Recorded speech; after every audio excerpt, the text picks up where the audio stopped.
I figured, yeah, it looks like it'll be open to spectators. I assume we'll get in time. I don't think I'm really like giving anything away, and a bunch of people are gonna suddenly watch my stream and be like, "Oh, we gotta watch FcN against 1079."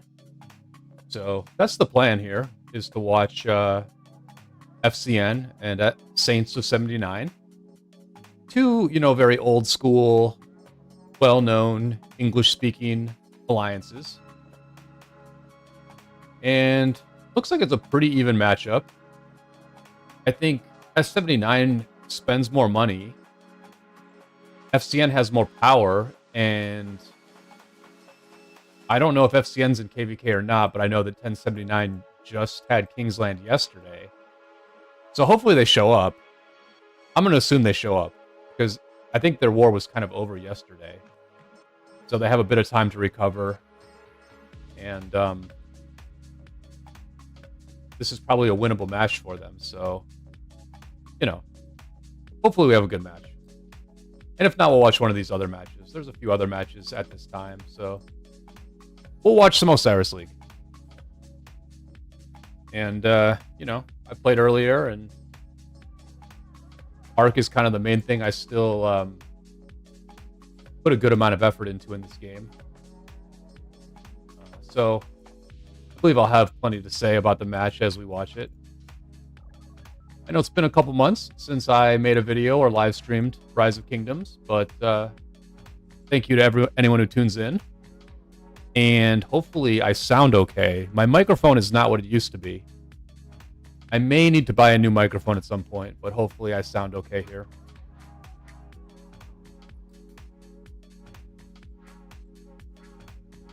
And hopefully everyone is doing well.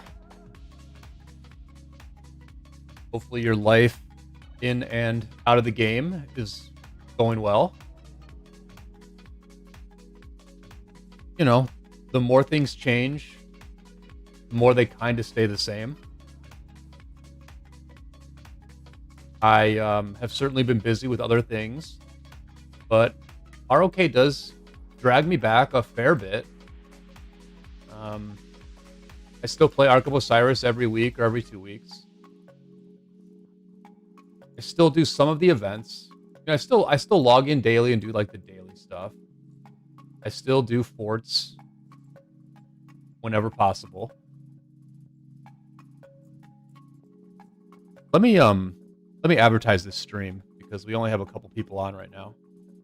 Oops. And I'll also I'll start watching on my alt so that we have a third person watching. One of the very basic pro tips for YouTube content is you want to get as many you want to have as many viewers as possible, because that will encourage others to watch. What is the best way to link this? I guess I'll link it here.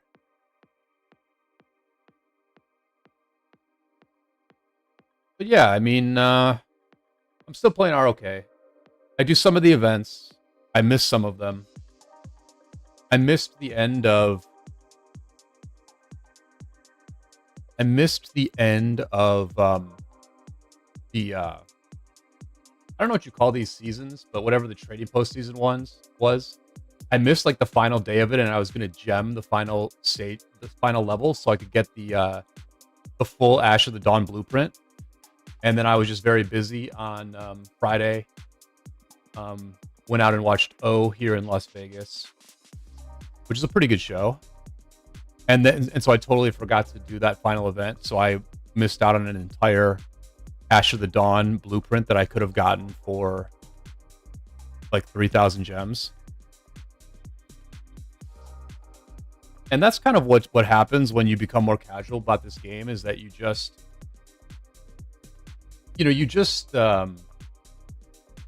stop doing all of the events. Like Silk Road was last week. I missed Silk Road.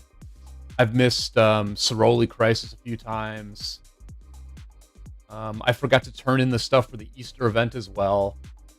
I got those very, very painful compensation chests the other day. I think I deleted. Yeah, I literally deleted. No, I didn't. Here we go. See, I had like 310 unused eggs, 130 unused Easter candies.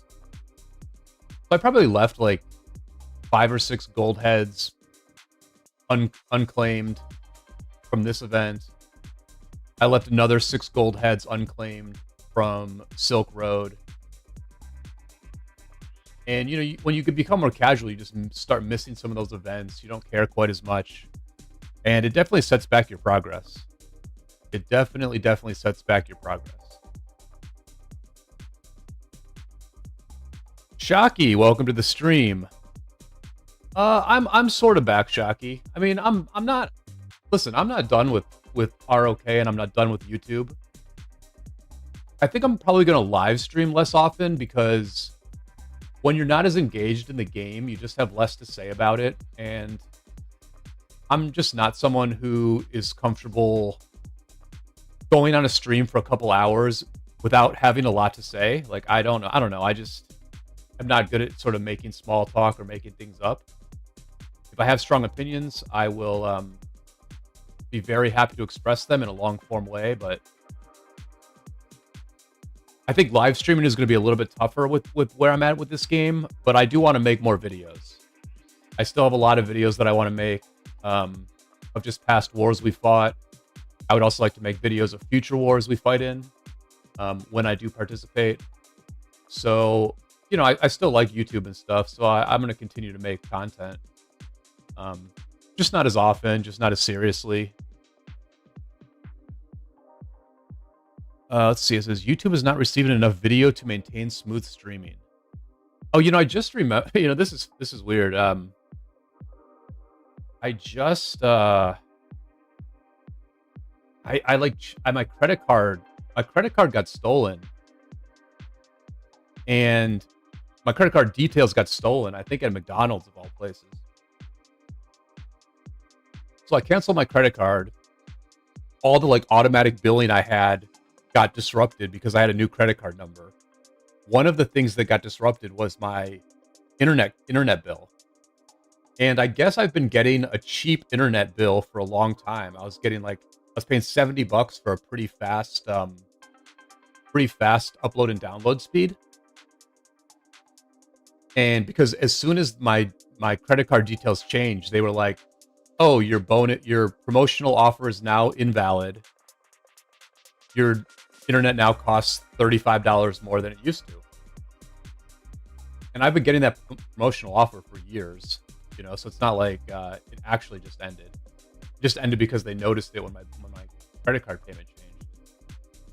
So I actually downgraded my internet to get a cheaper bill, but I'm realizing now that for streaming, that is a really bad thing.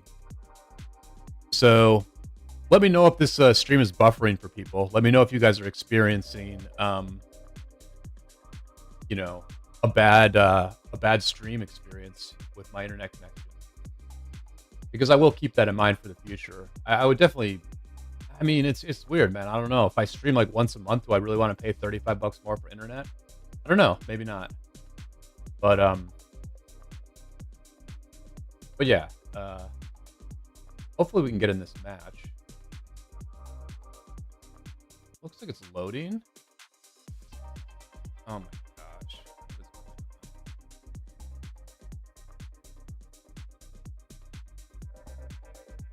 Hopefully this works. See, I'm getting notifications from like our match that we played earlier. Oh, here we go. All right, cool. All right, so we're in the match. We're good to go. Yes, 1079 lost. They lost in KVK yesterday. So hopefully they show up. It looks like they were showing up. Looks like they're all showing up. Charlie's in front. Then there's Khan and Nix. Hopefully they all show up. It looks like... Well, it looks like both teams are being a little bit disciplined. Obviously, the thing you do at the beginning is you let the the people who aren't teleporting early on, you let them port in first. And then the people who have the initial teleports will then port in. Yeah, so like Caveman's probably going to get an early teleport. you can tell these guys are weakened, right? You can tell they had a hard KVK because none of them have a lot of power. Wow, they got more worn out than I realized, actually.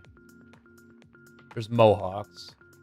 Okay, so these guys got way more worn out than I realized. So this match may not be as close as we thought. I would have to say that FcN is likely a big favorite here. You can see that they have a lot of players at 100 million power, whereas S79 has basically no one at 100 million power. Yeah, so S79 is definitely at a pretty big disadvantage here.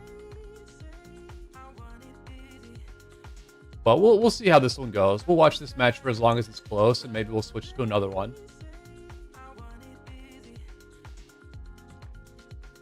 You know, this is a little bit rough just because I have a feeling that my microphone is also not that good. For some reason, my microphone is not working as well as it used to. It kind of cuts in and out from time to time. I have to talk, like I have to talk right into the mic. And if I sort of get, if I get excited or start paying more attention to what's happening on the screen, I drift away from the mic a little bit and it cuts out. So I have to think about whether I want to buy a new microphone as well.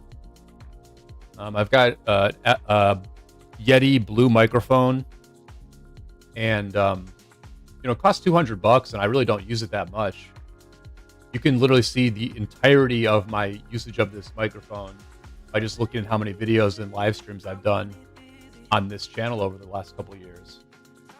So it's really not that much. It's like 150 hours maybe that I've used this mic. And it's already bugging out and not working right. So I may go with a different mic next time.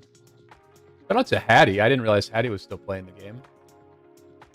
So yeah, FcN still has like a lot of like really old school players here. You see Insane Ooze is still playing. Firecloud's a pretty old school name. Obviously they still have Ozai. All right, so here's the start. Here's the start. So a one-troop march heading to the obelisk. This is kind of interesting. Earlier today, we played against Lost. We lost to a 1903 in Osiris League. And, you know, I'm definitely a little bit rusty. I'm not the Ark of Osiris leader that I once was. But luckily, I still do a lot of the fundamental things that a good Ark leader should do. One of which is to have a lot of T1 troops. Like, don't just go to the obelisk with one tier 1 troops. I went there with 65,000 troops, which is good because Sinith from 1903 had like a front row teleport, and he sent out 2 tier 1 marches. He got out very fast, and he got to the obelisk before our rally got to the obelisk.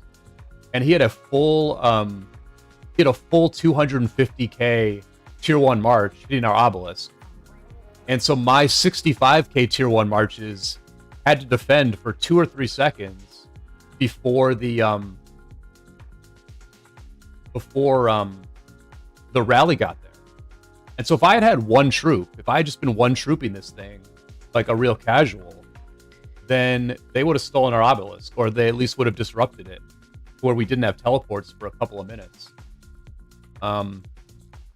So I was like glad that I avoided that. You know, I avoided complete disaster at the beginning of the match. We ended up losing by about 18,000. They were much stronger than us mid. But I thought we played okay. We were like pretty organized. They didn't beat us too badly on the sides, and they really just wrecked us in the open field. They were much stronger in the open field, so we kept it kind of respectable. They also, so one thing that 1903 did very well was they got to this desert altar very fast. We were the red team. 1903 was the blue team, and they got to this obelisk so freaking fast. They had so many people at this obelisk. It'll be interesting to look at the match later to see how they got there so quickly. I don't know if they used hard push. I thought hard push only sped up the rallies. Okay, so this is pretty sloppy, I would say, right? They've got a rally going to this obelisk that's not even full. This is like, and they used hard push to speed it up. They might have used hard push to speed up the capture time as well. I'll be honest, this is like this is a lot smaller of a fight than we had in our match. Much smaller. So now the first ward goes down. Ward goes down over here. Very defensive ward there. I will say in our match, 1903 definitely outplayed me on the wards. We both dropped our first ward right around here. And so Sinith's tier 1 marches got here first and killed those. So we lost 3 wards today, basically, which is the most we've ever lost. But okay, so we have a fight here at the Desert Altar. It looks like 79 has gotten enough people here that they're going to get this Desert Altar. They have good positioning. I think FcN could have been more aggressive. They had more people here at the beginning. They could have postured up on the red side of this Desert Altar.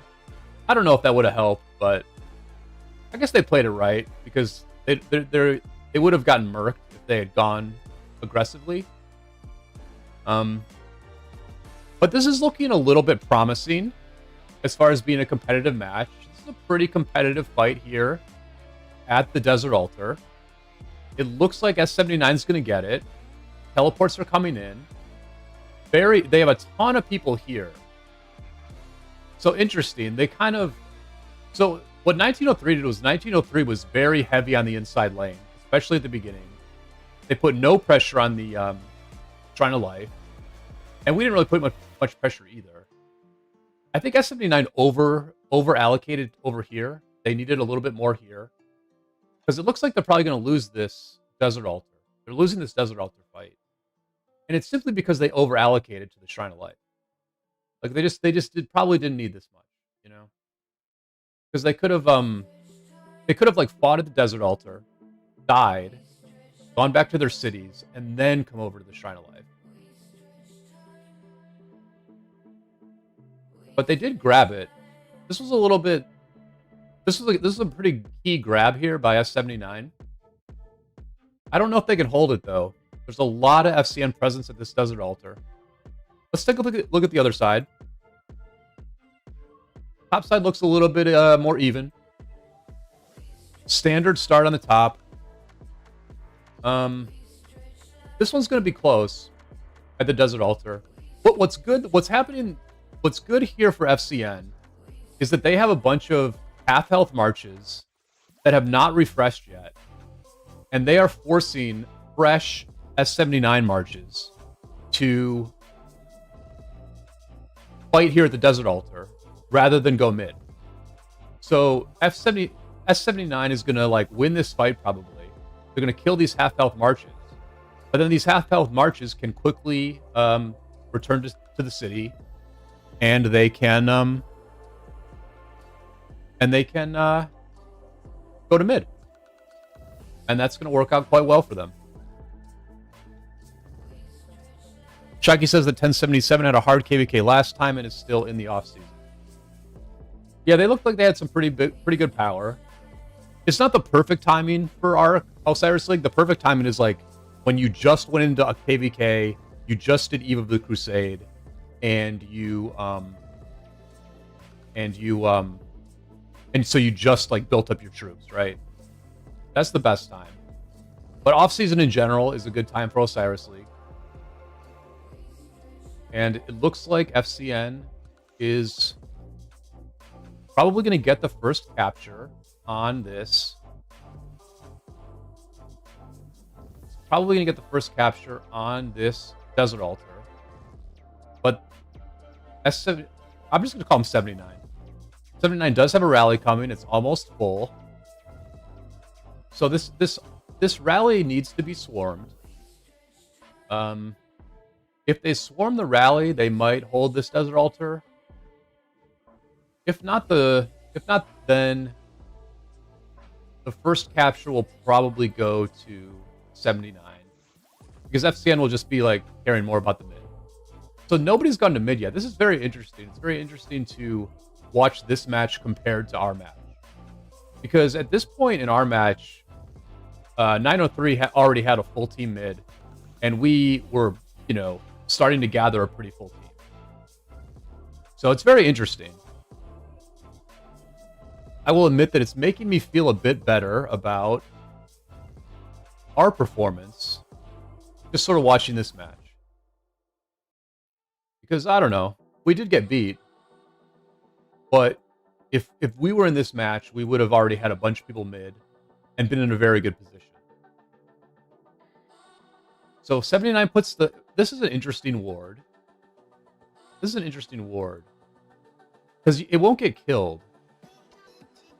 It won't get killed. Khan had to put the ward here because if you put the ward anywhere else, it's going to get killed. Like if he had put his ward at the temple, it would have been killed.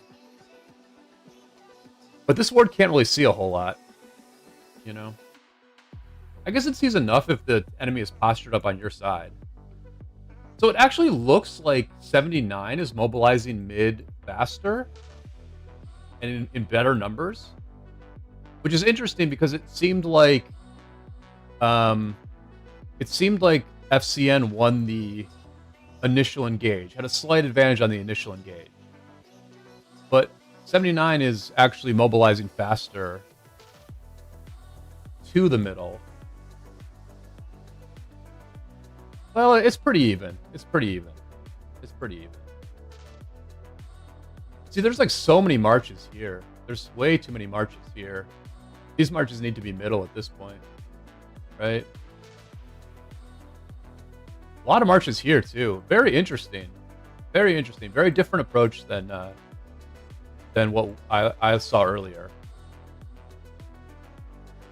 Like, I just think you got a full send mid. Like, in my opinion, you got a full send mid. Because if you don't full send mid, the enemy is going to, and they're just going to win mid.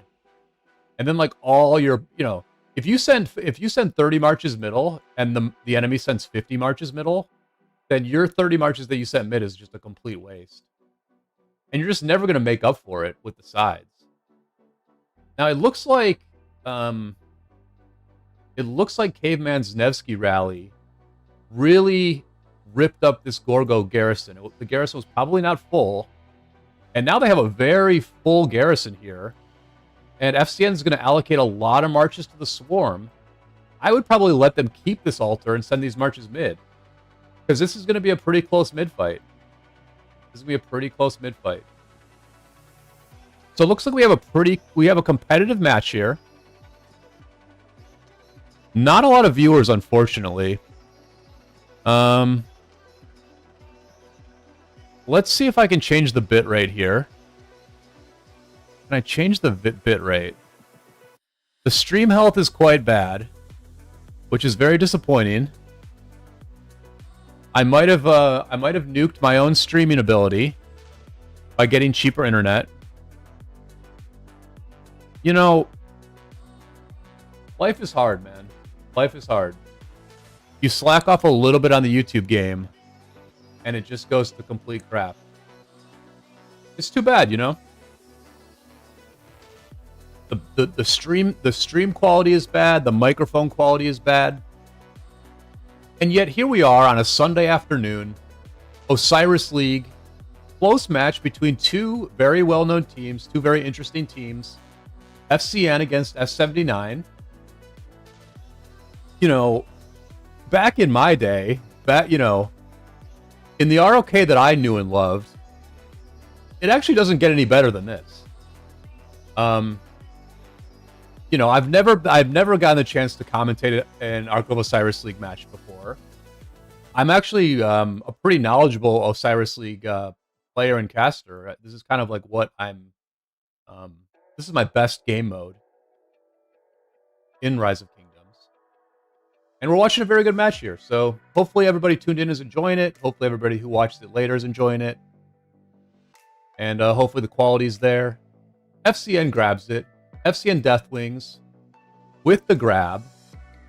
Yeah, the fight is very close here.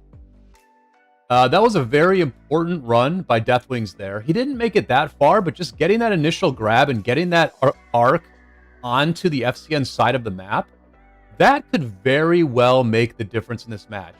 Deathwings grabs it again. This is going to be another very good run. Well, not a great run, but a decent one. And so now FcN is really in good shape here. This is a close mid fight, but the arc is on their side and they have way more people coming. Way more people coming. To the point where if you are S79, it's very hard to do. But if you have full knowledge of everything right now, the play here is just to call it off mid and declare mid lost. I think that's correct. Just because FcN has so many more people showing up than 79 does. Like, 79 is just not going to get here in time. But because their ward is over here, they can only see as far as their own marches can see. I really think this was an even fight.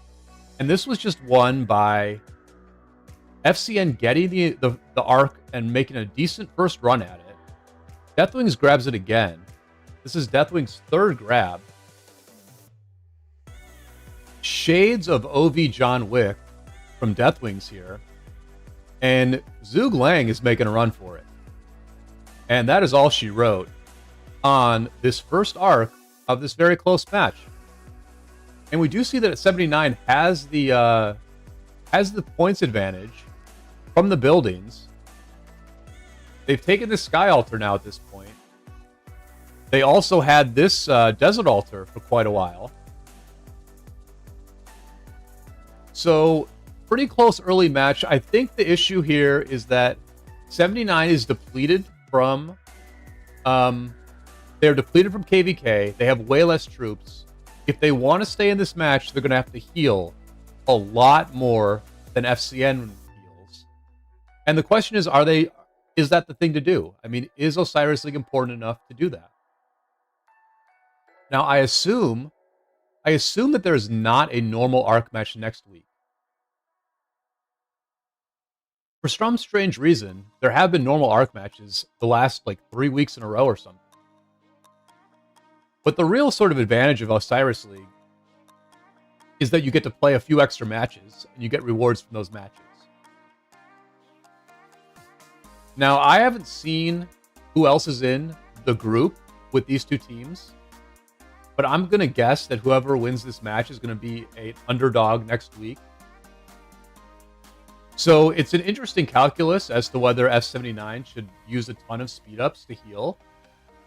They will obviously be using universal speed-ups because they used all their healing speed-ups days or weeks ago during KVK.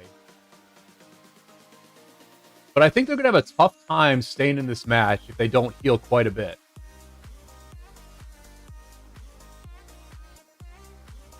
But maybe they should heal because they're doing pretty darn good.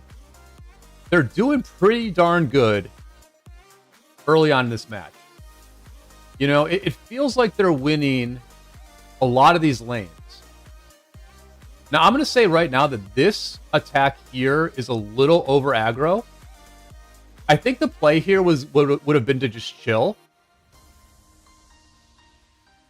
Because they're going to lose their open field here. They'll probably be okay, I guess. I guess they'll be okay. They have enough in reserve.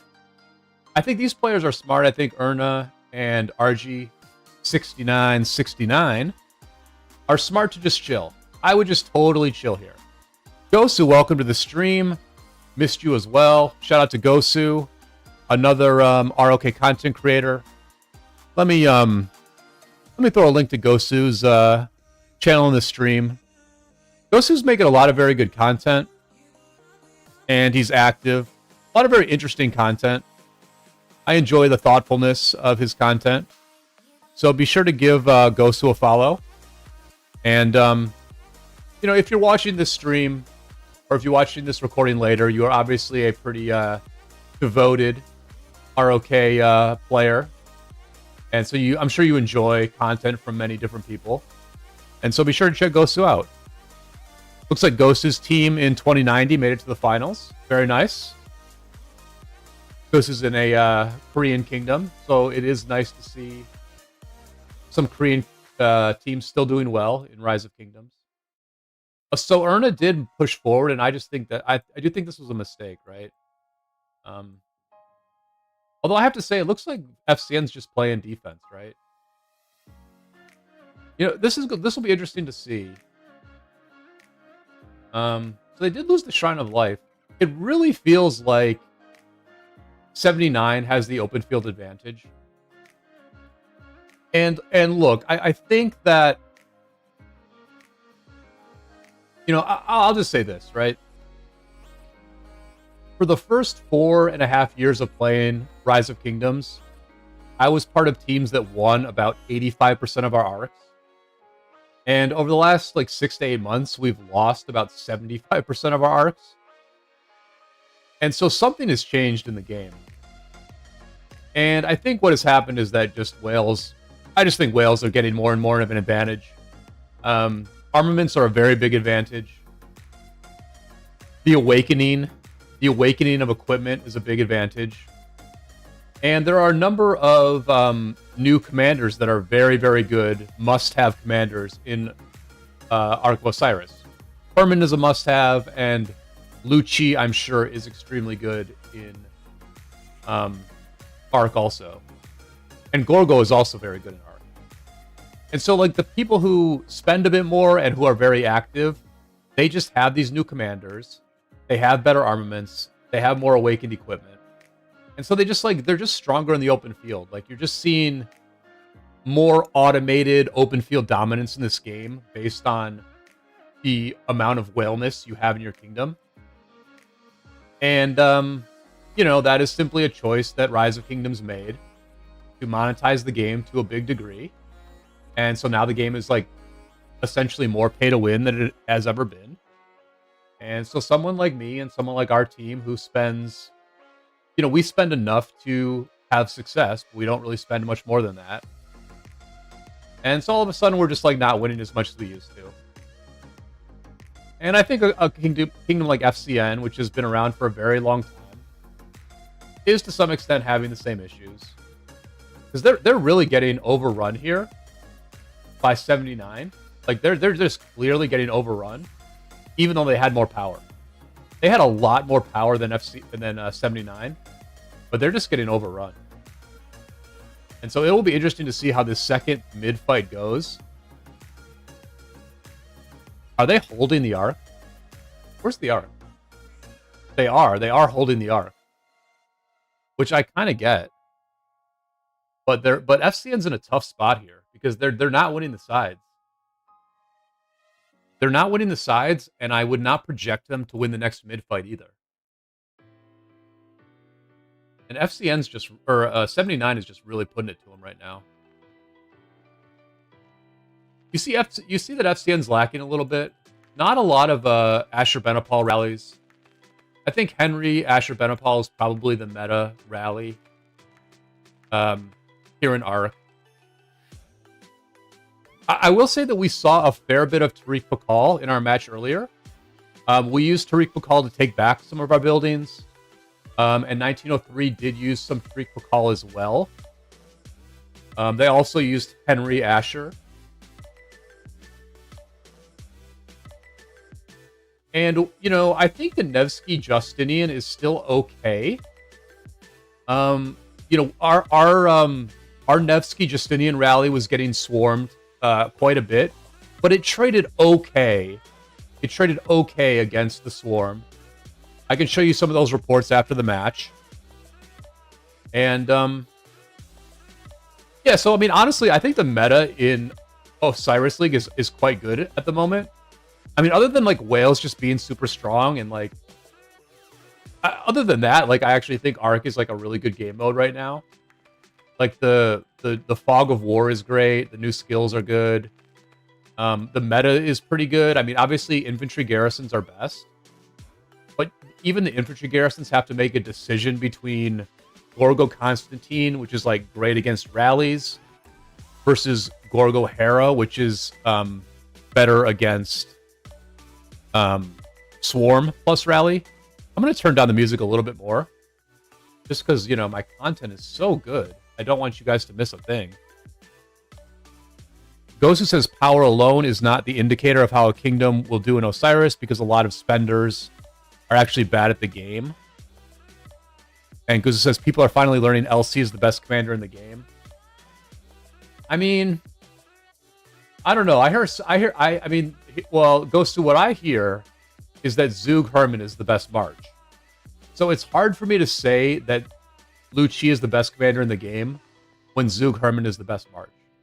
And I totally believe Zug Herman is the best March because I saw some reports today where like the AoE from Zug Herman just absolutely wrecked my marches, right?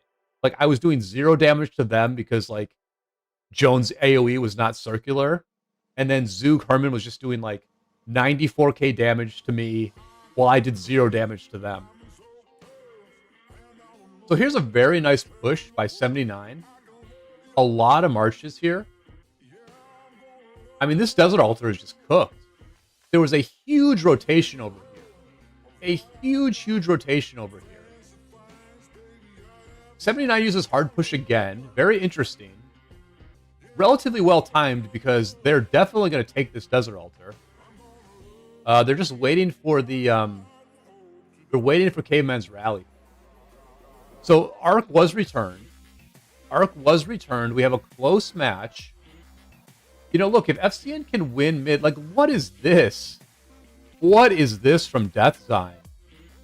You know, listen, I don't do a lot of streams, so I care about people's feelings less than I ever did.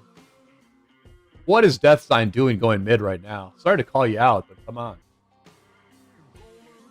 So here's a very powerful push against no defense here from FcN. And here's one of the interesting things about Arc. And I think it's one of the nice meta aspects of Arc is that if you absolutely rip base on the offensive end, what happens is you have a full garrison, right? Your rally stays full, you destroy the garrison, and then you have a full garrison. One of the hardest things in this game is to actually fill up a building, especially when it's an enemy building. But when you just destroy the garrison, you have a full garrison in there, you have a bunch of marches around it, and you put the enemy in a very difficult spot. Because they have to mount a legitimate offensive to get their own building back. And a lot of teams are not prepared to launch a legitimate offensive on their own building. You know, they may, you know, for example, this person who is the garrison, the Gorgo garrison, that person may not have an infantry rally to take this building back. They may have to call on someone else to take this building back.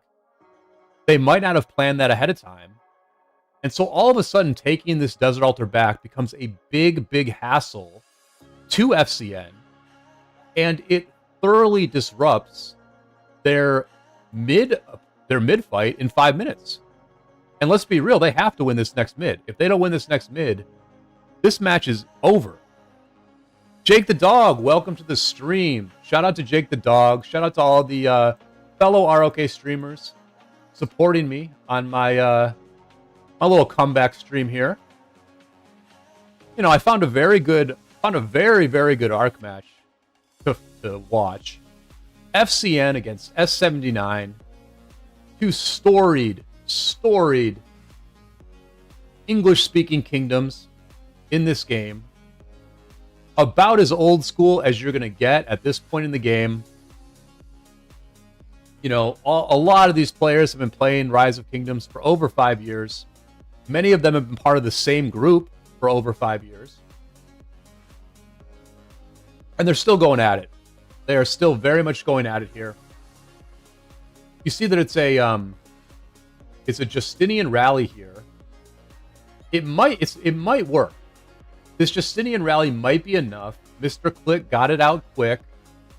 It's getting swarmed down now. It's close, but man, their mid is so disrupted here. It's so disrupted.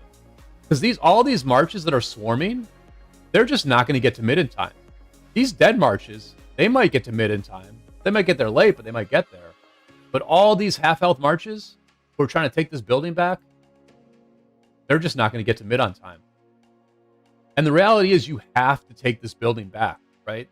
Because, okay, this is a 300 point per minute swing. When the enemy has your building, they're getting points for it, and you're not getting points. That's 300 a minute, and you call it by like 6 minutes. If they didn't take this thing back now, then 79 would have held this thing for about 6 or 7 minutes. And so that's like, 1,800 points, maybe 2,000 points, which is over half an arc. That's literally over half an arc. All right, so I like this. This is a great ward by Khan. It's a this is always a gamble, because if the enemy puts the ward at the temple, they will see this ward and kill it. But the gamble paid off. They can see everything. And this ward, obviously FcN can see everything as well. But FcN got to the temple first, so they kind of had they had their pick of where to put their ward. So yeah, you can see that 79 has mobilized mid faster because FcN got so gummed up at this desert altar. They got so gummed up here. And I really think that the massive rotation over this Shrine of Life that then cost them a big loss to the desert altar, that may determine this match. Because, well, you know what? FcN is mobilizing mid just as quickly as 79. For some reason, even though 79 is winning the open field on the sides, when it comes to the middle, FcN has gotten better position twice. So we'll see what happens here. Both teams likely have To the Death. This is the right time to use To the Death. If 79 wins this arc, then they can essentially just hold it and win the match. They can probably guarantee they win the match, because they're already up 4K. If they win the arc, they'll be up like 7,500. They're also getting way more points. So Fire Nation has to win this mid. I mean, you can see like right now 79 has more. This is always an interesting spot, right? Like, do you ever push in early here? When you have the numbers advantage, do you ever push in early? I don't know. This is a hard advantage to calculate. So they're going in now. They're going in a little bit early. I like this. I think you go in now. You have like a decent numbers advantage. I think you use To the Death here though. I really think you use To the Death. There's To the Death from FcN. It's a little early. That's an early To the Death. And the engage is not great from FcN. Definitely a better engage from 79 here. But I prefer To the Death. But the thing is, like, the To the Death, about 10 to 15 seconds of To the Death was not used well here because the engage was a little bit late. It's tough. It's not the worst To the Death engage. But I think 79 has more numbers, and I think the 79 engage was pretty good here. They kind of fanned out nicely. They all attacked at the same time. And if they can just kind of break even for this first minute while To the Death is active, then they will have the advantage with the mystical formation they cast. I'm guessing FcN will have Dust Up soon. I'm guessing FcN will have enough points for Dust Up very soon. This is close. Nobody's dying. Like, shouldn't Marches be dying? Oh, I guess they are dying and we're just not seeing them. I guess they're dying, but we're not seeing them. Yeah, so it's close, but it looks like 79 is winning. It looks like 79 is winning. We figured they were the stronger mid team. They've been winning on the sides, and it looks like they're stronger. They went in early this time. That was very good of 79 to go in early, because the main reason they lost the last arc was simply because FcN grabbed it first. Looks like FcN might be grabbing this one first as well, but they're just getting overrun. They need a fast. It's already down. It was a good grab by Becky to get the arc on their side, but I think it's too little too late for FcN here. It was just a very nice engage by 79. It was a confident engage by the Saints of 79. They had been wiping the floor with Fire Nation in the field, and so they just they went right in. They went right in. They still have to the death for the next arc if they want it. It'll be interesting to see if S79 holds this arc or not. I personally would just return it. Just so there's no shenanigans. You know, you don't want to get warped on. You don't want anything crazy to happen. You're comfortably in control of this match. You're really kind of dominating the match if you're 79. So I would probably just return this arc and go for a third one. But they might not want to heal. They might not want to use the speed ups to heal.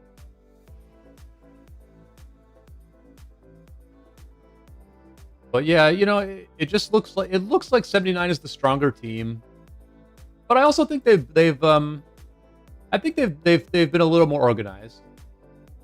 You know, FcN, the defense here at the Desert Altar has been pretty light, and the massive rotation over to this Shrine of Life was a little questionable earlier. But it's tough. It's tough, you know. When you're getting beat in the open field, the game just becomes a lot tougher. But you know what I'm noticing is that FcN isn't attacking a whole lot. Like I don't even think they have too many. I don't think we've seen too many rallies from FcN, right? Are we seeing rallies? I guess we're seeing a few. Oops, I haven't figured out how to do this. 12 minutes. I mean, there's just not a lot of offense from FcN. They haven't really taken 79's buildings very much. And so the problem when you don't have an offense is that you have to win all the mids. And if you're like not winning on the sides, you have to win all the mids. And if you lose like a single mid, you're oftentimes screwed in the match. Goku asks how we're doing in League. Yeah, we actually lost today. We lost to 1903 today. It was a decent match. You know, it was a decent match. They won all the mid fights against us, and so that was a big difference. They were definitely the stronger team, and I think they were more organized. Like they played a little bit crisper than we did. But you know, we played all right. We played like better than we normally do, actually. So yeah, we lost it in 1903. And then, yeah, we are in KVK with Chisgle's 2268. We're playing a sort of stratagems. No allies have been set yet.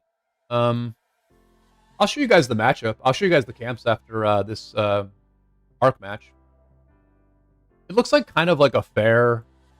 The matchup is fair, but then it really depends on how the map gets laid out, right? Because it's a 6-camp map, and so there's a lot of different combinations that can occur as far as the map goes. I am bummed that the stream settings are not that good. We're just not we're not getting a whole lot of viewers. Always a bummer. Always a bummer, I'm not gonna lie. I thought I would get more viewers for a very nice matchup here. You know what I mean? This is a good matchup, man. But my my mic is a little scuffed. My stream is a little scuffed. And I haven't live streamed in a couple of months. So it is what it is. I appreciate everybody who hung out. Please throw a like on the stream. That always helps. Always helps to get a like on the stream. Oh, I'm not even watching my own stream anymore. Let me get back on here. Let me have my my alt like the stream. So yeah, we're going into KVK soon. I'm hoping to play a fair bit. It all depends on if I get busy with work.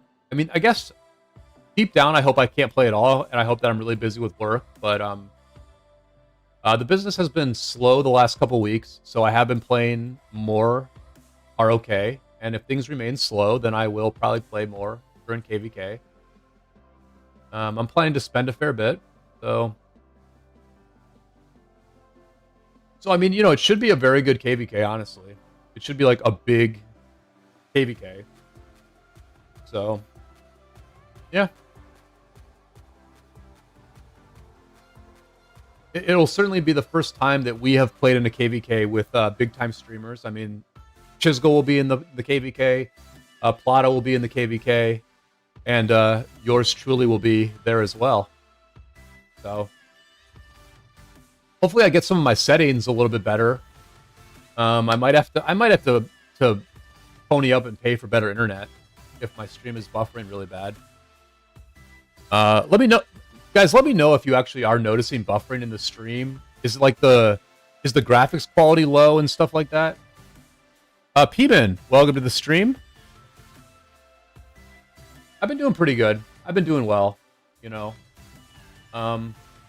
Life is interesting. You know, life is just interesting, right? Like, your life gets better, but it doesn't feel any different, is how I would describe it. Life has definitely gotten better, but it just feels the same. Like, you don't really get happier. You definitely don't get more relaxed. You don't get more, like, you don't really get more comfortable. Not really. I don't know if anybody has watched the Netflix show Beef. I would highly recommend the Netflix show Beef. It's quite good. And one of the characters asks this other character, like, this one woman is like very successful. She's like financially successful on the show, and another character asks her, when I get to your stage, does it get better? Does life get better? And her answer is, everything fades. And I'm sure many people out there can relate, where it's like, you know, you accomplish the things you hope to accomplish, and then you're like, wait a minute, I'm still the same person. I still feel the same. What the heck? So, P-Man, that's kind of where I'd say I'm at. Life is different. It's subjectively better, but it doesn't feel better. I was quite happy when I just lived in ROK. You know, I was happy when I made very little money. I lived in ROK, and I was trying to grow a YouTube channel as a bit of a side hustle. I liked that. You know, I was like pretty darn happy at that point. You know, if you watch my live streams from like 8 months ago, when this stream was just starting to pick up steam, when I was very, very involved in Rise of Kingdoms and I had a lot to say, and a lot of people were participating in the stream. We would have some like really great chats on stream. I was very happy at that time. And I'm really glad that I did stream at that time, because that was a moment in life that I really do want to remember, because honestly, I was pretty darn happy. And I would say life is going better now, but I miss the simpler life. I miss the simpler life where I just lived in this game and really only cared about this game. Because, you know, I had friends and I was sort of intellectually engaged, and there was competition and we had success, and it was just fun. So, you know, as that one dude says, I think his name is Tom Cochran, life is a highway. What's that song? Let me look it up. I think it's Tom something. Who is it? Yeah, Tom Cochran, Life is a Highway. Very good song. So I'm just on that road. Like all of you. HTT Nation, welcome to the stream. I don't think... Is Eli in this match? I've not seen him. And this is all bugged. I have not seen Eli, so... I don't know if Eli's playing. I feel like I would have noticed his name if he was playing. But Eli's team is winning. Eli's team is winning. Yeah, so a nice win for 79 here. Nice win for 79. I mean, I'm not, you know, it's not over, but... Are they holding this? They are holding it. Yeah, I mean, you hold it because, like, you're guaranteed to win if you hold it. But I feel like you're guaranteed to win if you return it also. Like, how is FcN going to come back here?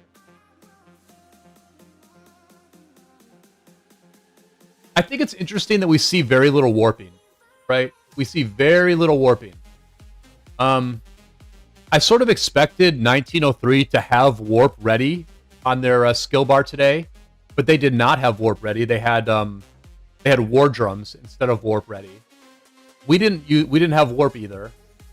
So I think it's very interesting that warp is like an extremely powerful skill, and yet it's not being used all that much.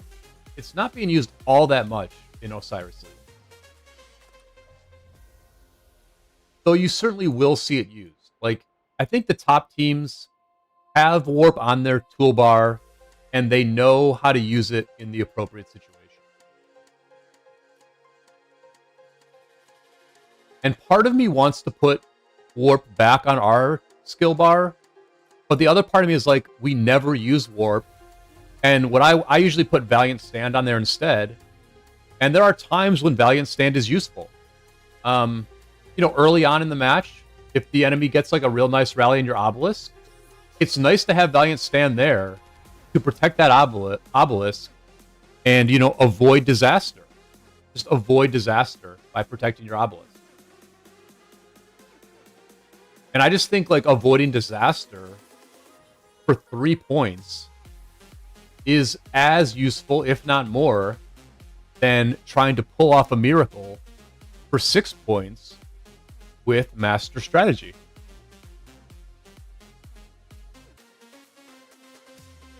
HTT, I'm not really suffering from success. It's not that.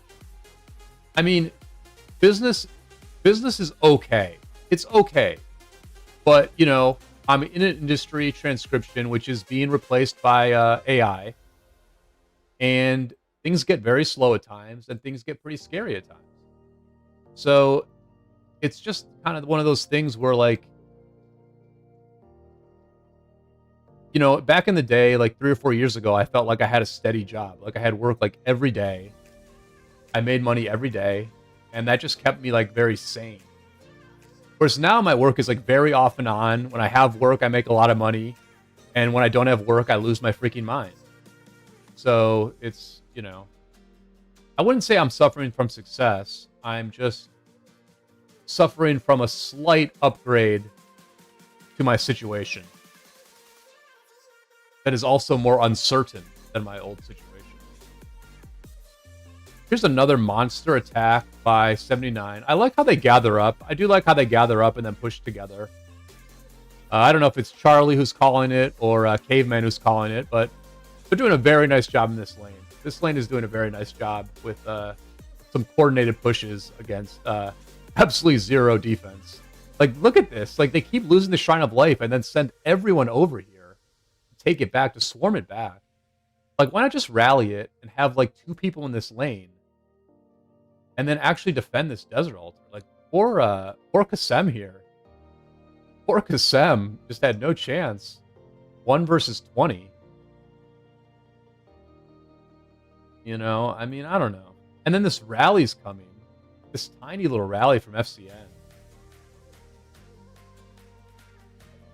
FcN, the once storied alliance, not as sharp as they used to be. A lot of very old names that I'm seeing here. A lot of people who played this game for a very, very long time. And, they're kind of in the same boat as me, where FcN was never a really big spending kingdom. They just played well. They played with good strategy. And they stuck together for years. And that was enough for a long time in this game. But at a certain point, the spenders just pass you up, and it just becomes demoralizing to keep putting the same amount of effort into the game. So at the end of the day, I know I'm a broken record on this, but Lilith reaps what it sows. It reaps what it sows. The game is being hollowed out from the inside because the whales will keep playing. But it's us low spenders that, it's like, what I thought might happen is that, like, everyone would become less serious about the game. And so then, like, everyone would spend less and everyone would keep playing because we're all just spending less. But I think what actually happened is some people kept spending. The lower spenders, we all just started losing. We started losing way more than we used to. And so then we just stopped playing. Like, a lot of people just stopped playing. Instead of everyone getting more casual, the semi-casuals quit, the serious players kept playing. And so now all that's really left are the serious players. And that's kind of a downward tilt to the player population. Because you don't rebuild the semi-casual player base at this point, because the semi-casual player base is going to lose for so freaking long before they evolve their accounts to a point where they can compete with the big spenders. So, you know, I used to think ROK would last for 10 years. I'm sure it will last for 10 years, but I'm rather sure I'm going to have moved on since then. I mean, if all my friends keep playing, I guess I'll keep playing, but I'm not going to spend anymore. I'm not going to take it seriously. I'm going to move on to crypto games where the developers share some of the revenue with the players. You know, ROK was a good game, decent business model. It wasn't all that pay to win for a long time, but you know, nothing lasts forever, kind of a thing.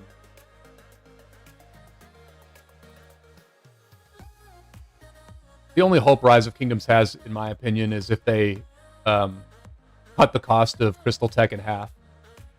Make us pay $250 per KVK instead of pay $500 per KVK. As you know, I might pay $500 for 1 KVK a year, but I'm not paying $500 for 3 KVKs a year. Not gonna happen. Can ROK go crypto? No way. It would be too much of a change. It would cost them too much money. And quite frankly, I think a very large portion of the gaming population is against cryptos, is anti-NFTs. I know like some Hearthstone players have moved on to a crypto card game called Prime. And I saw like a thread on Reddit about some of the pros from Hearthstone moving to Prime. And the thread was like very anti-NFTs, like very, very anti-NFTs. I mean, granted, in Hearthstone, when you can't sell your cards, right? You can't sell your cards at any point in Hearthstone, whereas in Prime or in Parallel, if you're done playing the game, you can sell your cards, potentially for a profit. So, like, that sounds pretty good to me, but to most gamers, that's like a scam. So, yeah, I don't think... Listen, ROK is the type of game that could go crypto. It's definitely the type of game that would be decent in crypto. Because, like, a kingdom could share some of the revenue.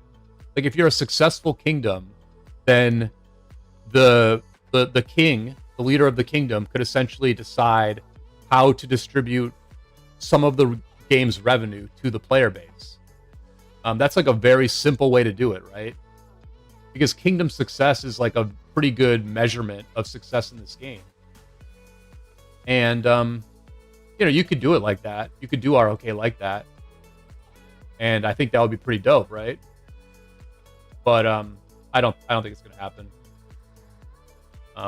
The main crypto game I'm excited about is called Civitas. I'll show you some screenshots of Civitas. And it's kind of like ROK. It's like a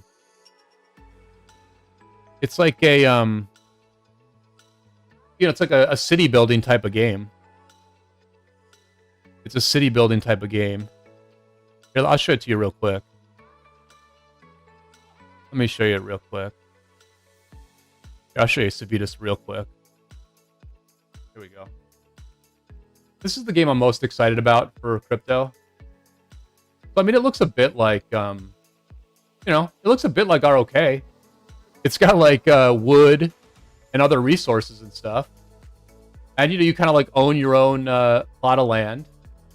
and it's based around like cities. Everyone's part of like a larger city. Like your town is part of a larger city. You sort of work as part of a team in your city, and your city has like a governance structure called a DAO. And yeah, I mean, you know, I invested a little bit of money in that game early, and I think I invested like $300 in that game. And at this point, my assets are worth my assets are about like $4,000. So like I've made 30. If I sold my assets right now, the game's not even out yet, right? But I invested 300. I picked a game that is promising, and now my assets are worth about $4,000. It's made by some former developers of EVE Online, so it's people who very much know what they're doing. And you know, I think there's going to come a day where you guys are going to log into this stream, and I'm going to be playing Civitas instead of Rise of Kingdoms. I mean, I'm just going to be real about that. I know that is not what everybody wants to hear, especially all my friends who I've played this game with for so long. But you know, everyone moves on at some point. You know what I mean? Gosu says, problem with crypto is the developers' greed, trying to make rich quick, usually very, very short-sighted, and they will run away. Why does it look so awful? Now time to sell before it becomes $30. Well, listen, I mean, those are pretty early graphics. That's from like almost a year ago. And I don't care about graphics. Who cares about graphics? It's all about the gameplay. I agree that the early meta in crypto was to sell a bunch of assets before the game even came out, and then essentially you're getting the early players of the game to invest in the development of the game. That was absolutely the early meta, and I absolutely lost money doing that with some games. But I think that meta is shifting very quickly, Gosu. I just think like that, you know, that we've already like people who are experienced crypto gamers are already not into that. Like, I'm already over the idea of like investing a bunch of money in a game before it ever comes out, and like buying land with the hopes that that land is worth a ton someday, because that's just a very bad model for a game. You know, a rent-seeking model is not the right model for a game. Because like then, you know, if you only reward the early players, then new players will never want to join. So that's just like a bad model. And like once you become experienced in these things, you start to be able to identify what a bad model is, and you don't invest in those things. And you just save your money, and you wait patiently for good opportunities. And that's the approach I'm taking after making some mistakes in crypto gaming. I've lost money at some, I've made money at others. But now I kind of know what I'm doing, you know? And, you know, if you're someone who is interested in that kind of thing, I can tell you right now, I'm a very good source. Like I know more about crypto gaming than 99% of people. So, you know, I have good info. I'm not going to try to push people, you know, not financial advice. And I'm not like someone who's trying to pump my own bags or anything like that. But obviously it's something I'm interested in, and it's something I will keep talking about on this channel. And I think ROK has been a good prep for that next era of my gaming life, because I realize that I like these kind of games. I like these very like strategic, slow-moving, team-oriented, long-term kind of games. And I realize that there's a big audience for these kind of games. Like I'm an older gamer. I have zero desire. Well, let's wrap this match up here. Let's wrap up this match. I'm hoping to see the final stats. I'm hanging out to see the final stats. Congrats to S79 for the nice win. Very convincing win for S79 here. They were definitely the stronger side. Oh, here we go. Here's the stats. I'm going to guess they won by like 10 million kill points. Mei with the MVP. I'm sure Mei has had many MVPs in their storied Arc of Osiris career. Yeah, 15 million kill advantage for S79. Very dominant in the field. They healed a lot. Look at all this healing. Look at all this healing from S79. They definitely earned this victory. They had to heal a lot. They had to commit as a team to heal a lot in this match. They had to sort of have faith in one another that they were going to heal. They had to have faith that all those speed ups were going to be worth it and was going to generate them a really nice win against Fire Nation. So 79 definitely earned this one by healing quite a bit. They were in, they fought in Kingsland just yesterday. I sort of did predict that FcN would win the match because of that, but it ended up being a very solid win for the Saints of 79. Not a lot of gathering, some decent gathering from 79. I personally think the gathering is a bit underutilized in Arc. It's more powerful than ever because you can't see the gatherers, right? You can't see the gatherers, so it's very easy to gather safely throughout the match, and there's just not much incentive for an enemy raider to try to hit the gatherers. So I think gathering is a bit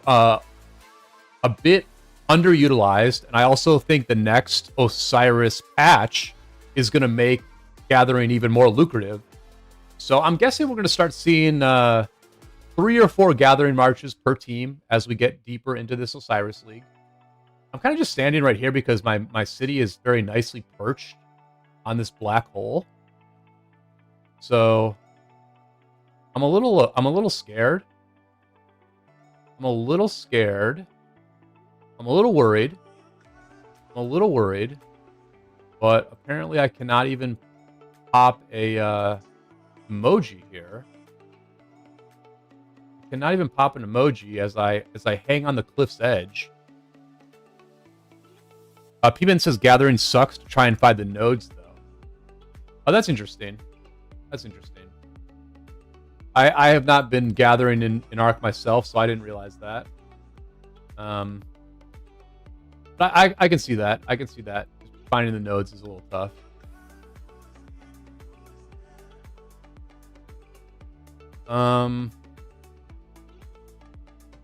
Yeah, thanks everybody for hanging out. I'm so you have to build a castle before you can rally. How bugged is my city right now? How bugged is my city? Oh my gosh. How bugged is my city, guys?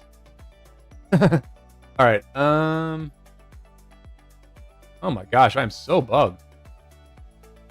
Maybe now it's fixed. Maybe?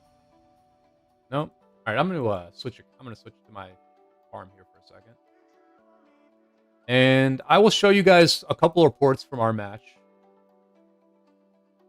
Brian went full Shinshi. What does that mean, full Shinshi? See, I still think... So, okay, I used to be a definite 10x player. I think I definitely showed enough on this channel to show that I used to be a 10x player in KVK. In the last KVK, I was definitely a 1x player at best. I played very, very little in the last KVK. But I think if I put a moderate amount of time into KVK, if I grind the Bastion quest every day, I get some crystals, I pay for a little tech, I still think I can be like a 3x player in this game. So I don't think I'm going full Shinshi at all. I think I can still be a very very solid contributor, if not even more so. I think I could even lead at times. So, oh, let me try to get in Jon Snow's real quick. Can I do it? Look at that. Look at how useful I am. There is no way Shinshi would have saved Jon Snow's Barb Fort rally like I just did. So you take that back, Gosu. Take that back. But I guess I am full Shinshi in the sense that it seems like Shinshi has moved on to other games. And in that sense, I will go full Shinshi soon enough. we'll go full Shinchi soon enough. But yeah, I wanted to show you guys a couple of reports. A couple of interesting reports from our match with Lost. Let's see. Yeah, so I want to show you guys the. I thought the most interesting reports were honestly Uni's Nevsky Justinian rallies against both a Gorgo Hera garrison and a lot of swarming. Like, you can see that this got swarmed quite heavily. You know, this is just a Cav rally that got swarmed quite heavily. And I'm pretty sure he has Wedge on the. I mean, I would be shocked if he didn't have Wedge on this. Yeah, it looks like he has Wedge on this formation. So it's not like he has a lot of like counterattack damage here or anything like that. He's got 3% counterattack damage. But I just thought the trade here was decent. Like, I just thought this was like a reasonable trade for a Cav rally in Arc against heavy swarm. Because, I mean, Cav rallies can just get swarmed so easily in Arc. And yet, you know, not that many not that many teams have, 3 or 4 archer rallies that they can do. And infantry garrisons are definitely meta. So you have to use your Cav somewhere. And so you kind of have to use Cav rallies. But they're like almost the weakest rally. I would say they're the weakest rally because they can be swarmed. But I just thought Uni kind of held up okay. I thought his rallies held up okay. Which one? Was there another one? Yeah, no, not that one. Was there another one?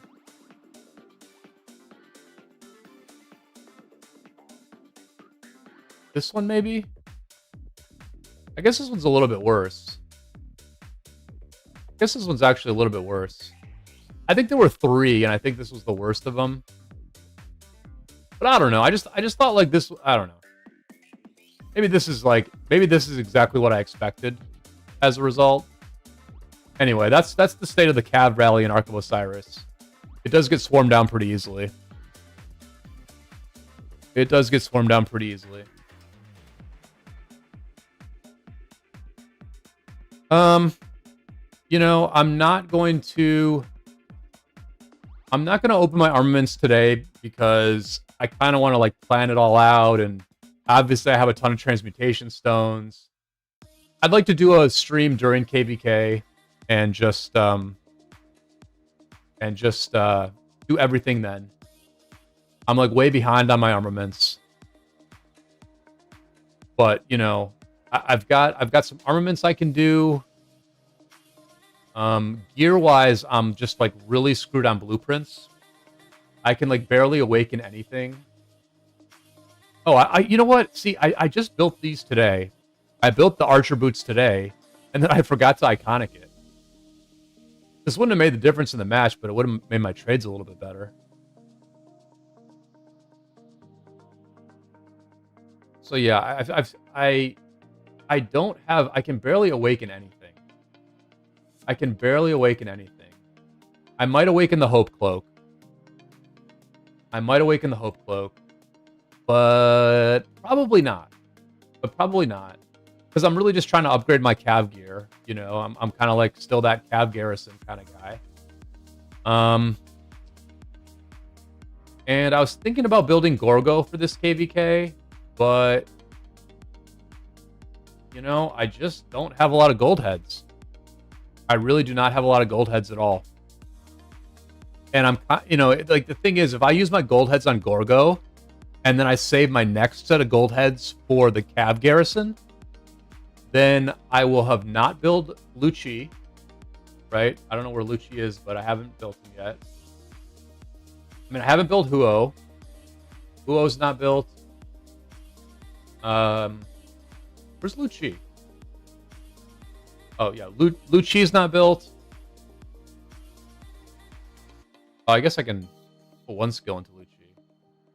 And Herman's not built either. So I'm thinking I skip Gorgo. Or, you know, not do Gorgo this KVK. I'm thinking I do not finish Gorgo this KVK. Put my gold heads into Herman. Run a Zug, Herman, Archer March. Improve my open field a bit. And don't get completely bogged down in Garrison stuff. Because I am becoming a more casual player. Casual players should not put all their gold heads into Garrison. That's just suicide. That's, you know, anti-fun. But, you know, this is what happens when you cut back on the game a little bit. You know, back in February, I literally didn't log in for about 20 days. So I lost about 60 gold heads from those 20 days. I've missed a bunch of events. You know, I've just missed a bunch of events. I missed one of those, you know, 25 level events where you get 15 gold heads at the end. I've done a bunch of recharge rewards where I forget to do all 5 days. So I've probably left, you know, 150 to 200 gold heads on the table this year alone from the average player or from what my normal pace would be. And, you know, that just really hurts. I mean, if I had 1,100 gold heads right now, that would give me some options. But as it is, I'm just struggling to keep up, struggling to build the meta commanders. And you know, but I'm still logging in. I'm still gathering. I'm still doing some of the events. I'm still getting my, you know, daily heads, getting my daily armaments. I'm still doing you got to do these every day, right? You got to do the travel stuff every day. Get your armaments. Pick up some nice ones from time to time. There are levels to this game. There are levels of commitment. If you drop down one level of commitment, you can still play. You can still have fun. You can still connect with your friends. Fight with them. Win with them. Lose with them. Joke around. You can still do most of the important things. You're just not as sharp. You're not able to beat the other competitive players like you used to. And that's certainly disappointing. But it's nice that there are levels to this. It's nice that you can play it at a bit more casual level. It's also nice that you can play this at a very hardcore level. It's nice that the spenders get rewarded. Yeah, P-Man, I'm forgetting about Huo.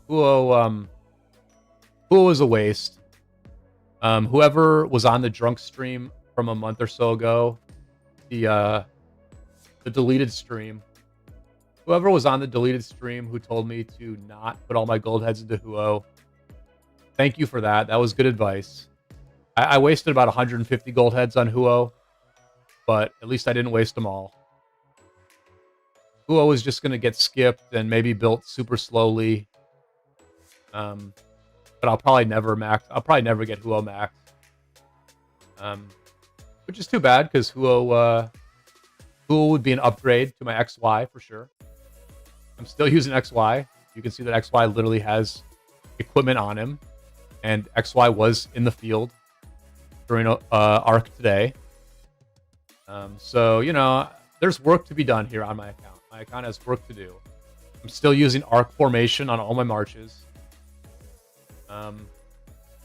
Honestly, most of my money and my spending goes into armaments because if I could just get some good wedge formation armaments, that would really improve my situation. So there's like a lot of things I can do to the account. And I'm slowly but surely getting there. Did I want to do triple line? See, this was an interesting choice. The third one of these to pick. Do I really want triple line instead of I mean, I don't know. Like, which one of these do I want? Maybe I shouldn't be getting triple line. Do I want to get hollow square, maybe? I feel like shield is pretty situational, and I don't really expect there to be a lot of cav marches that have shield. I feel like Healing is also quite situational. I wonder if Hollow Square is what I should pick instead of Triple Line. I don't know why I picked Triple Line. That was kind of dumb. I guess I'll do Hollow Square. Right? Wait, how do I... Oh, here we go. Okay, there we go.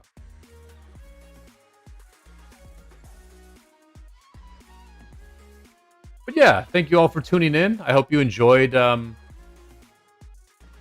hope you enjoyed that Osiris League match. Let's take a look. Let's take a look at a couple of the divisions here. You can see that we were defeated by Lost earlier today. So Lost will play against RYF next week. I think this is going to be a very good match, actually. I think Lost has more power now and is a very good ARC team.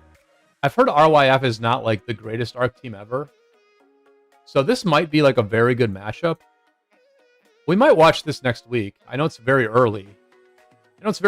So we might not watch it. I don't know what pre-registration does, but I will pre-register for it. Yeah, you know, if the viewership gets better, I do want to stream more Osiris League. Let me know in the comments if you're enjoying watching this after the fact.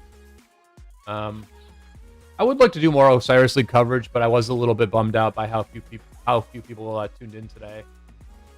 Oh, what division were they in? What division was 79 in? Let's see who they're going to play next week. They were in Division 15. All right. Let's take a look at Division 15. They are against 698K next week. Oof, that's going to be a tough one. That is going to be a tough one. This looks like a Chinese kingdom. A lot of power. Good number of stars. And they have been very, very dominant recently. So, yeah, it looks like a tough match for S79. P-Min says he likes the OL coverage. I appreciate that. I like the OL coverage too. Like, I really enjoy the OL coverage, which is why I'm glad we're able to spectate this year. Yeah, we'll see how the viewership does on the video after the fact. Just because I'm interested and we're already live, let's just go through this a little bit. Let's see if there's any like really good matches next round. Okay, so this looks like a very good match. Like, you just can't go wrong streaming something like this. Like, you just cannot go wrong with 93T against what I assume is 1606's main alliance. Like, you just cannot go wrong with a match like that. I would watch a match like that all day, every day. And if I'm able to stream it, especially if no one else streams it, I mean, I don't care if I'm like down on the game. I don't care if I like don't remember what the meta garrisons are. I still know enough about Ark of Osiris that I can talk about that for an hour.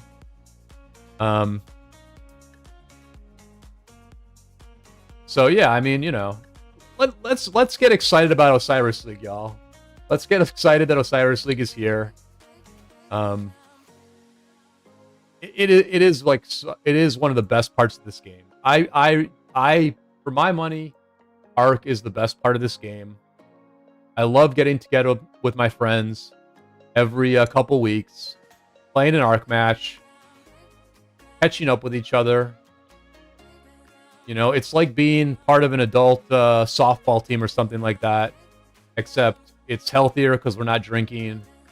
It's more interesting because it's not a friggin' softball game. It's a complicated video game. And it's something that you do with, you know, some people you've known for many years. We've played WOS in Ark before. They were actually quite good they beat us in Ark. So I'm glad they've been having success because it makes me feel a little bit better about that loss. I think we're going to get better at Ark. I think we've learned some things recently. It's interesting that 1228 only has 1 star and their power is much lower. You know, 1228 was a very strong kingdom for quite a long time. I think they were always a bit underrated. But it looks like maybe they've slowed down as well. Here's Wib against the Exotic War Piranhas, which is a good team. They're a good team. It looks like they beat maybe a team from 93 a few weeks ago, maybe. Anyway, I'm not sure if these guys are 93 or not. I don't know if this is 1093. Anyway, these guys are pretty good, but Wib is obviously still has a lot of power, and Wib's very good at arc. So I think that one is not going to be that close. Not seen a ton of great matches so far, but that 1606 versus 1093 match looks very good. Hawks had a nice win today against NE53. I'm not going to watch it, but yeah. Hawks had a very convincing win against 1753 today, which is very impressive. Very impressive. But 16OT looks like one of the main... 16OT looks like a overall contender in Osiris League to me. Although they didn't win that convincingly today, so maybe not. There's the 79 match. Anybody got any hot Osiris League tips this year? I might have to do some betting videos here and there, and I have no idea what's going on. So if anybody's got some ideas for who the teams are to watch, who the dark horses are, who the like surefire bets are, please let me know. We got to get our gambling hat on soon. There's Mimi. Oh, look at this match. Oh, this is the farm. This is 1818's farm team. 1818's farm team actually beat BIA from 1846 today. So it'll be interesting to see how 1818's main team did. I know they won today easily as well. Not seeing a ton of like super interesting matchups here. 2489. Yeah, 2489 is definitely a good bet for sure. Because they'll probably have like not a ton of power. We know all their teams will be good, but they probably won't have a ton of power. So they'll be a good team to bet on for sure, but someone's going to have to figure out who like the best 2489 team is. Because if I remember correctly, last year was like a little bit hard to figure out. But I do remember we made like very, very good money betting on the number 2 team from 2489. Pretty sure we leaned on that team quite a bit. Yeah, it's definitely the dawn of a new era in ROK. You know, a lot of new teams, a lot of the old teams have really faded hard. Like, we haven't even seen 1v. I don't even think 1v played. I literally do not think 1v even played in Osiris League. I think they might have signed up, but then didn't show up in pool play, or I'm not exactly sure what happened, but I think 1v is like not even in this thing. I believe Lazy Lions is the main team from 1093. So this is the match of death right here. These are two teams that that frequently make the top 32. So it's kind of a bummer that one of these teams is going to go down here. What is this? What is this? What is this? Does 1058 have 10 stars? Is that what this crown is? Or 1158? We'll have to check that after we go through these. What's up with that crown, dude? I've never seen that before.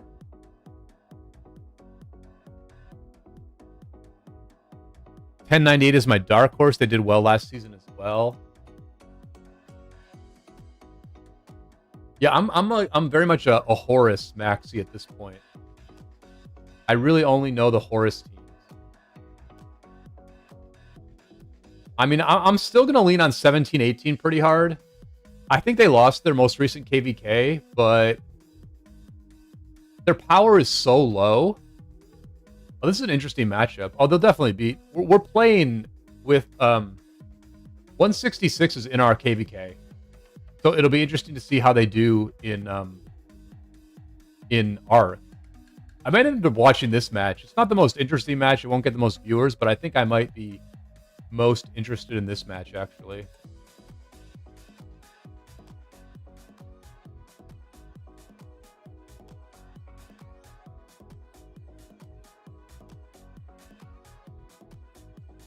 Yeah, that's 10 KVK wins. So 158 has 10 KVK wins.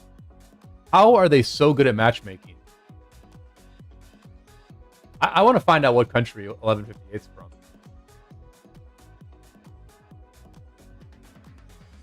Yeah, we're going to check 1158 after this. We're definitely going to check 1158 after we go through all these.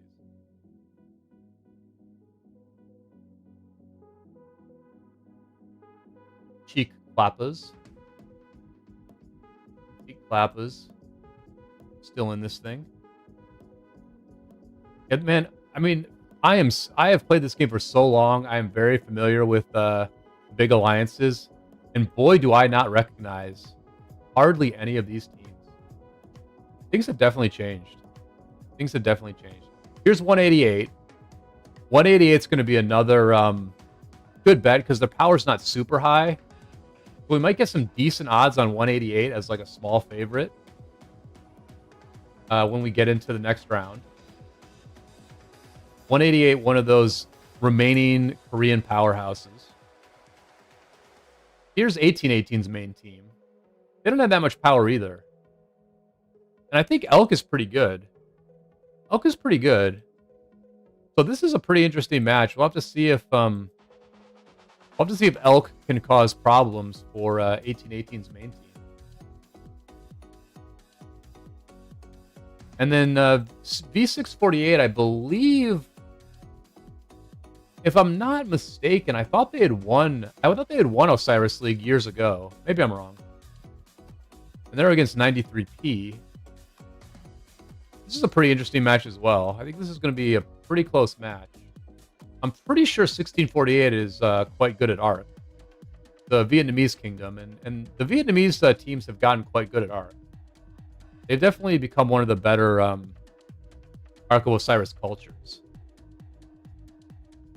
All right, so let's just, before we wrap this thing up, let's take a look at 158 here. Kingdom of Elon. Oh, they're in another KVK now. Let's see how they're doing in this one. They are, they're green. They're green. They're green here. Let's take a look at how they're doing here.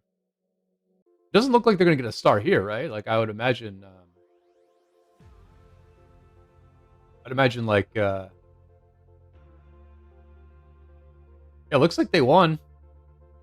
Looks like 1158 won again.